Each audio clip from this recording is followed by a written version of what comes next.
So ito, sunod mga kababayan. Dito tayo kay Undersecretary ng DPWH si Catalina Cabral, mga kababayan.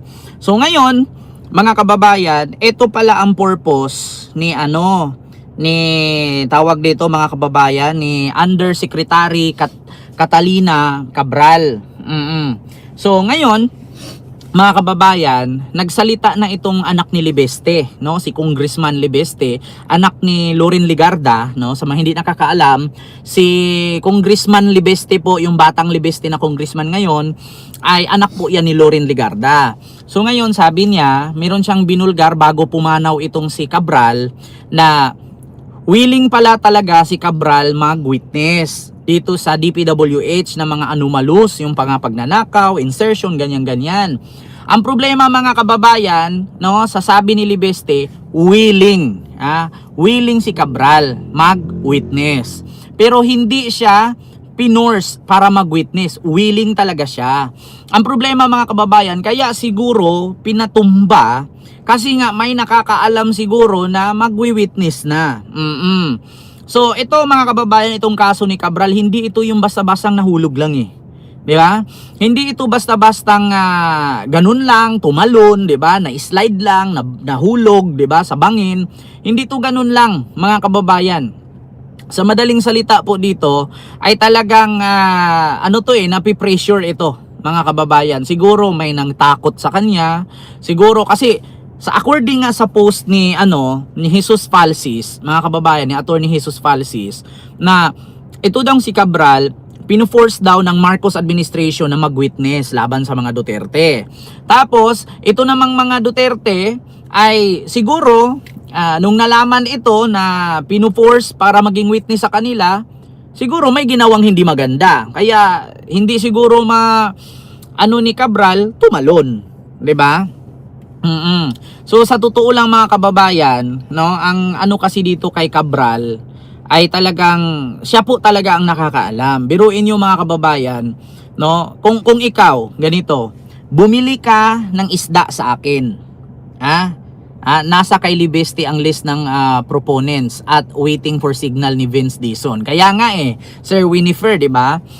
So ito mga kababayan, dito sa sitwasyon ni Cabral, example ko sa inyo halimbawa, nagtitinda ako ng isda. Yung isda kong tininda, tulingan. Ngayon, yung isda kong tindang tulingan, Makati. 'Di ba? Makati na siya.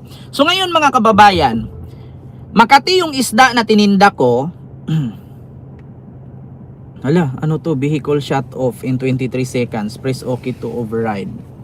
Ano daw? So ngayon mga kababayan, so ito ang natin mga kababayan. Ngayon, 'di ba, nagtinda ako ng isda. Yung isdang tininda ko Makati. So ngayon, ang problema mga kababayan, niluto mo, nakatihan ka. Ngayon nung nakatihan ka, kanino ka magreklamo? 'Di ba? Malamang sa akin. So ngayon mga kababayan, syempre hindi lang isa ang bumili, marami ang bumili, tapos sa akin ang galing, malamang pag-iinitan ninyo ako. Ngayon mga kababayan, paano ba ang solusyon at ano bang solusyon para yung mga nabiktima ko sa Makating isda, hindi sila magalit sa akin? 'Di ba? Para hindi nila ko hahantingin. Either bayaran ko or 'di ba? Either bayaran ko, i-refund ko yung binili nila, or magtago ako, or para hindi nila ako hanapin, magpakamatay na lang ako. 'Di ba? Kasi galit na galit sa iyo yung mga bumili, Makati yung bininta mo Makati yung isda 'Di ba? So yun po yun mga kababayan. Ganun ang sitwasyon ni Cabral. Meron siyang isdaan. Tapos yung mga bumili sa kanya ng isda, na biktima sa kate. Syempre hindi ka papayag noon kasi kung magkamali ka at hindi mo magamot agad-agad, malamang sa malamang mamamatay. Kita nyo, try nyo kumain ng tulingan at bigla kayong na-allergy sa tulingan, 'di ba? Minsan pag nalasing ka sa tulingan, minsan hindi ka makahinga, nagbabara yung dibdib mo. 'Di ba? Yung iba nililigo, minsan kinakain ng sapal ng niyog, minsan kinakain ng asukal, 'di ba? Minsan kumakain ng itlog na hilaw. Para mawala yung kate. So, ngayon, syempre, paano kung sa bata nangyari 'yon? 'Di ba? Paano kung sa bata nangyari 'yon? Tapos yung bata hindi kayanin yung niya, sumikip yung dibdib dahil na allergy. or nalasing sa kati ng isda. Malamang hahabulin ka, 'di ba? Hahabulin ka nung magulang noon, papatayin ka talaga kung mamatay yung anak nila. Ganun ang nangyari kay Cabral, no? Instead na magsalita na siya at aamin siya, opo, sa akin po nanggaling yung isda na yan. Opo, ako po dapat ang sisihin diyan at ang nag-deliver po sa akin ng isda na yan ay si ganito, si ganyan. May kasusyo po ako sa mga isda na yan. So ngayon, syempre, yung mga kasusyo mo kasi hahanapin yun ngayon either magtago ka or else magpakamatay ka na lang para matigil. 'Di ba? Ganun ang nangyari kay Cabral, mga kababayan. So, sa madaling salita, si Cabral ang nagsikripisyo, buhay na buhay ang mga magnanakaw. Yung mga magnanakaw na alam ni Cabral, quits na. 'Di ba? Baka matindi ang pressure ni Cabral sa daming politiko. Ayan. Sa daming politikong kurap alam niya, kaya delikado buhay niya. Daming nakasalalay sa kanya, kaya person of interest siya, na iligpit talaga siya. Sa totoo lang, Sir Winifred, no? Or ma'am ba to or sir? Ma'am pala. Sa totoo lang, ganun talaga ang mangyari, no? Na talagang pag-iinitan siya, talagang ipapatumba talaga siya, mga kababayan. Hindi kasi pwede yung ganun Hindi pwede yung ganun, mga kababayan. Talagang marami siyang mababangga, marami siyang masasagasaan. At take note, mga kababayan, ang isa po sa ikinanta ni Cabral ay si Pulong, no? Isa na 'yan nung in-interview sa Quadcom si Cabral ni Tiriridon, no, ng 'di ba? Sacrificial lamb, tama po, Mamulait, 'di ba?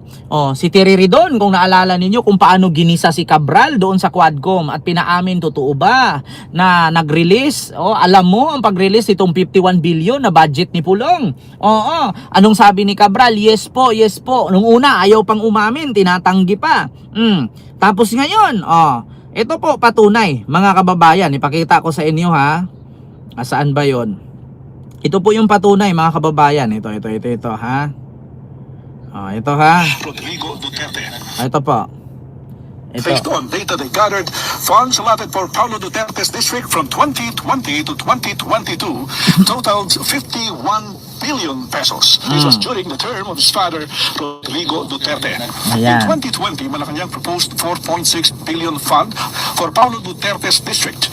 When it was approved by the Congress, more than 8 billion pesos were added, so it became 13 billion pesos. In 2021, Malacanang proposed a 9.6 billion infrastructure budget for Paulo Duterte's district, and when it reached Congress, the amount topped 25 billion pesos. In 2022, the proposal of Malacanang was 10 billion pesos and Congress raised it to 13 billion pesos. These data were confirmed by the DPWH, which receives the infrastructure funds for each district. Actually, sir, base po sa records ng aming programming division, we confirm na yung pong mga amounts na nabanggit ninyo in 2020, 2021, 2022, base po sa National Expenditure Program ng DPWH at yung pong General Appropriations Act sa distritong ito ay tama po at we confirm those budgets. Based on data they gathered, funds allotted for Paulo Duterte's district from 2020 to 2022 totaled 51 billion pesos. This was during the term.